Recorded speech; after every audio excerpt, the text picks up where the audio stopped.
کیمیائے سعادت پارٹ 72۔ لیکن حقیقت معرفت کی اور ہی راہ ہے۔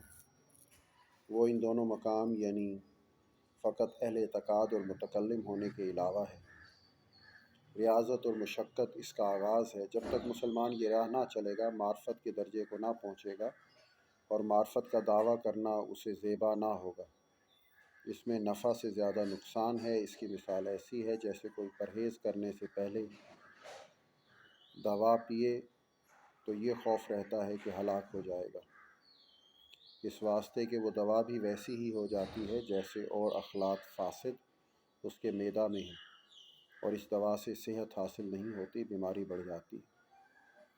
عنوان مسلمانی میں جو کچھ ہم نے بیان کیا وہ حقیقت معرفت کا ایک شائبہ اور نمونہ ہے۔ جو شخص حقیقت معرفت کے قابل ہے اسے تلاش کرے، اور حقیقت معرفت وہی تلاش کرتا ہے جسے دنیا میں کچھ تعلق نہ ہو اور تمام عمر خدا ہی کی تلاش میں رہا ہو۔ اور یہ مشکل ہے کہ تو ایسی چیز جو تمام خلائق کی غذا ہے، یعنی اہل سنت کا اعتقاد ہے، اسے ہم بیان کرتے ہیں کہ ہر شخص اس اعتقاد کو اپنے دل میں جمائے کہ یہی اس کی سعادت کا تخم ہو۔ اعتقاد کا بیان۔ اے عزیز، یہ بات جان اور یقین مان کہ تو مخلوق ہے اور تیرا ایک خالق ہے۔ تمام عالم کو، ان چیزوں کو جو تمام عالم میں ہیں، اسی نے پیدا کیا ہے۔ وہ ایک ہے، کوئی اس کا شریک نہیں اور یگانہ ہے، کوئی اس کا ہمسر نہیں اور ہمیشہ سے ہے۔ اس کی ہستی کی ابتدا نہیں اور ہمیشہ رہے گا، اس کے وجود کی انتہا نہیں۔ اس کی ہستی ازل اور ابد میں واجب ہے، اس واسطے کہ نیستی کو اس میں دخل نہیں، اور اس کی ہستی اس ذات سے ہے، اس واسطے کہ اس کو کسی سبب کی پرواہ نہیں، اور وہ اس سے کوئی چیز بے پرواہ نہیں۔ لیکن اس خلق کا قیام اپنی ذات سے ہے، اور سب چیزوں کا قیام اس خالق کے سبب سے۔ تنزیہ وہ جوہر ہے جو نہ عرض نہ کسی چیز میں کو حلول کرتا ہے، وہ نہ کسی چیز کے مثل ہے، نہ کوئی چیز اس کے مانند ہے، اس کے واسطے کوئی صورت نہیں، کمیت کیفیت کو اس میں کچھ مداخلت نہیں۔ جو کمیت کیفیت خیال میں آئے اور دل میں گزرے اس سے وہ پاک ہے، کیونکہ سب صفتیں اس کی مخلوق ہیں، اور وہ کسی مخلوق کی صفت پر نہیں، بلکہ وہم و خیال جو صورت باندھے وہ اس صورت کا پیدا کرنے والا ہے۔ چھوٹائی،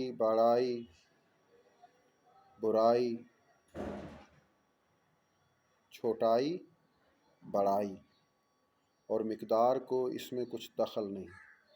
یہ چیزیں اجسام عالم کی صفتیں ہیں، اور وہ جسم نہیں ہے، اور اسے جسم کے ساتھ جوڑ نہیں ہے۔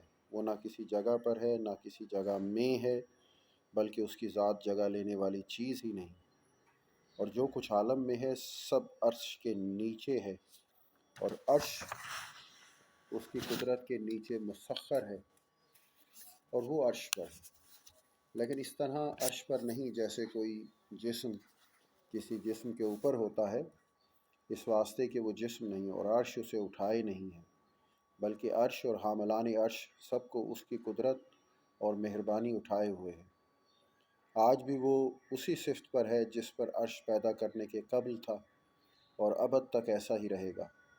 وہ اس واسطے کہ اس کی ذات اور صفات میں تغیر اور گردش کو کچھ دخل نہیں۔ اس لیے معاذ اللہ اگر صفات نقصانی کے ساتھ تغیر ہو تو خدائی کے قابل نہ ہوگا، اور اگر صفات کمالی کے ساتھ تغیر ہو تو نعوذ باللہ پہلے گویا وہ ناقص تھا اور اس کمال کا محتاج تھا، اور محتاج مخلوق ہوتا ہے، خدائی کے لائق نہیں ہوتا، اور باوصف کہ اس کے سب مخلوق کی صفتوں سے وہ پاک ہے، مگر اس جہاں میں پہچاننے کے لائق، اس جہان میں دیکھنے کے قابل ہے۔ اس جہان میں بیچوں بیچگوں اس کا پہچانتے ہیں، اس طرح جہاں میں بیچوں بیچگوں اسے دیکھیں گے، کیونکہ وہ دیدار اس جہان کی دیدار کی قسم سے نہیں ہے۔ قدرت۔ اللہ تعالیٰ کسی چیز کی مانند نہیں ہے، ساتھ اس کے سب چیزوں پر قادر ہے۔ اس کی قدرت کمال کے درجہ پر ہے، کسی طرح کے عجز اور نقصان اور ضعف کا اس میں گزر نہیں ہے۔ بلکہ اس نے جو چاہا کیا، جو چاہے گا کرے گا۔